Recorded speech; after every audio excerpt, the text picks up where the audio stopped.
Hello everybody, welcome to the video class for Communicative English. So today we will be learning a new lesson. Before we start the class, as we are doing in the previous class, we will be having a recap. So in the previous class we have came across the active voice and passive voice. Then we learned about the conjunction. Then we have moved on to the reported speech, that is direct and indirect speech. Come, let's have a look into the recap.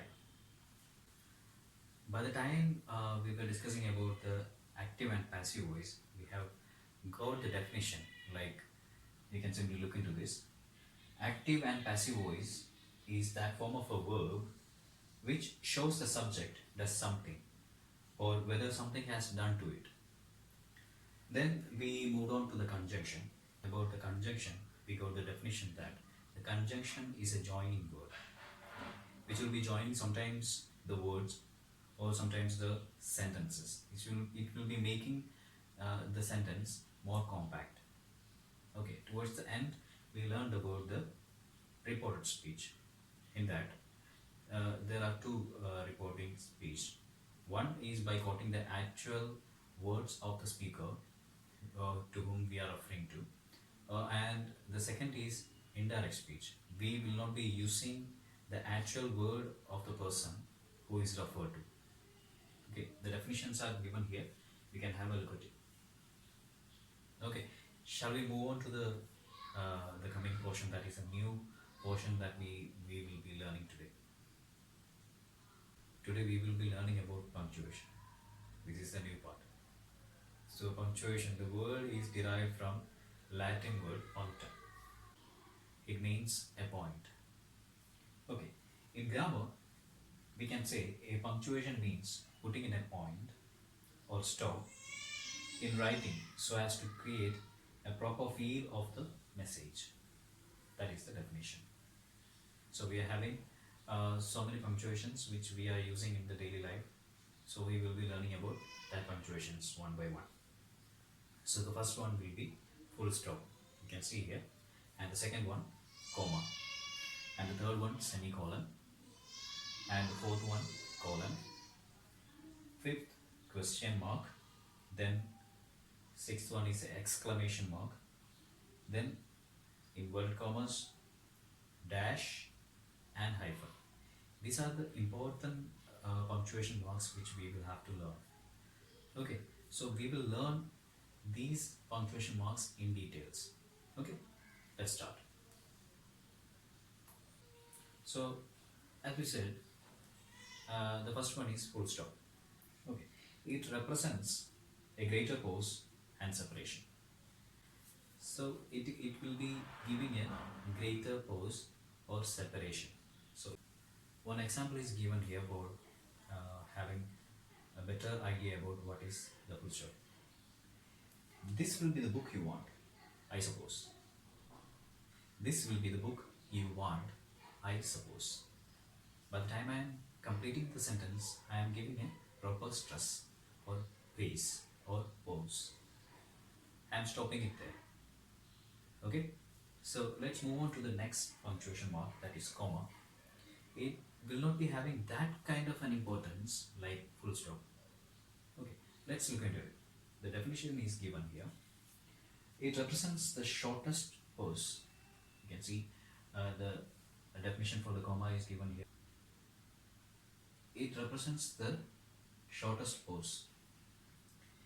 It is generally not used before words preceded by and.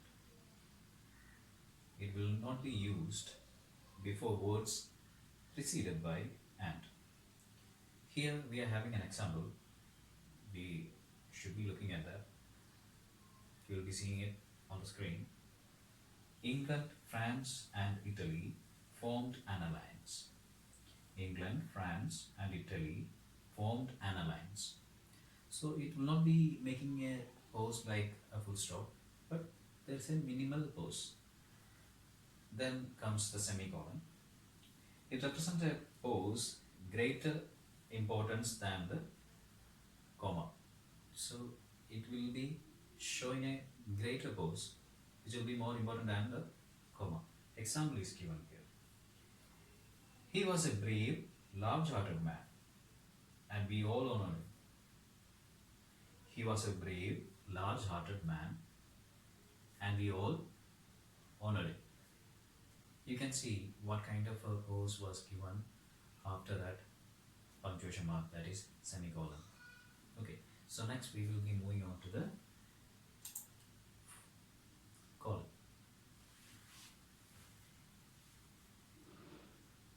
It marks a still more complete pose than that expressed by semicolon. So it is moving up. So semicolon has given a pose, but full colon, that is colon, will be giving a greater pose than semicolon. So you must be looking into the example. The principal parts of a verb in English are the present tense, the past tense, and the past participle. See the difference. The principal parts of a verb in English are the present tense, the past tense, and the past participle. Okay? Okay, let's move on to the question. So the definition is already given here. It is used instead of full stop after a direct question. It is used instead of a full stop after a question. Okay? Okay, to represent a question, we will be using question mark instead of a full stop. Example is given here. Have you written your exercise? This is a question. So we cannot put a full stop there. We will have to put the question mark in this section. Okay. Exclamation mark. Exclamation mark. We have already learned it. Remember that. Okay, exclamation. We will be getting the definition right now. It is used after interjection. Okay, it is used after interjection, a phrase, and a sentence expressing sudden feeling. Okay, so we will look into the example. Alas. Then, oh dear. What a terrible fire this is. Oh Hamlet, speak no more. So it is expressing sudden feeling, right? Okay. So next is the inverted commas. So we have seen this inverted commas in where by the time we've learned reported speech. Okay. So look into the inverted commas. These are used to enclose the exact word of a speaker or a quotation. Okay. Example is given here. I would rather die than joining the oppressors of my country. He exclaimed. I would rather die than joining the oppressors of my country. He exclaimed. The actual words of the speaker is quoted here with the inverted commas. Okay. Now, the eighth one is dash. It is used to indicate an abrupt stop or change of thought or to resume a scattered subject. I will explain to you with these examples. If my husband was alive, but why lament the past? So a lady is thinking here, okay? Her thought is changing.